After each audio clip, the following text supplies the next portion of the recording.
আমি আপনার কাছে আসার পর থেকে আলহামদুলিল্লাহ আমি এখন সুস্থ আছি।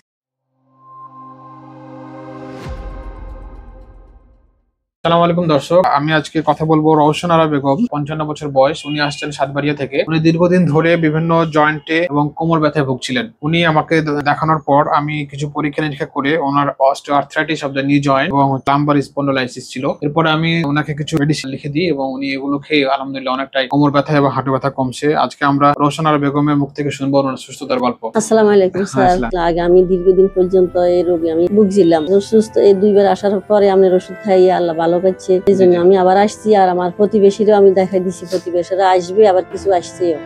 ইনশাআল্লাহ আপনার ওষুধে আমি অনেক উপকার হয়েছি। জি দর্শক, শুনলেন রওশন আরা বেগম। উনি নিজে বললেন যে উনি আমার প্রেসক্রিপশন গুলো ফলো করে উনি অনেকটা উপকার পাইছে এবং তার মাধ্যমে ওনার প্রতিবেশী আরো কয়েকজন এসে ওনারা চিকিৎসা নিয়ে সুস্থ হয়েছে। দর্শক, কোমর ব্যথা, হাঁটু ব্যথা, বাত ব্যথা, যে কোনো প্রবলেম নিয়ে আপনারা এদিক ওদিক না যেয়ে আপনারা সরাসরি অর্থোপেডিক ডাক্তারের কাছে চলে আসবেন। আমরা আপনাদের কিছু পরীক্ষা নিরীক্ষা করে রোগ নির্ণয় করে তারপরে আমরা প্রেসক্রিপশন দিয়ে থাকি। দর্শক, এই ধরনের স্বাস্থ্য বিষয়ক ছোট ছোট ভিডিও পাওয়ার জন্য আমাদের ফেসবুক পেজ এবং ইউটিউব চ্যানেলের সাথে থাকবেন। দেখা হবে পরবর্তী অন্য কোনো ভিডিওতে। সে পর্যন্ত ভালো থাকুন, সুস্থ থাকুন। আল্লাহ হাফেজ।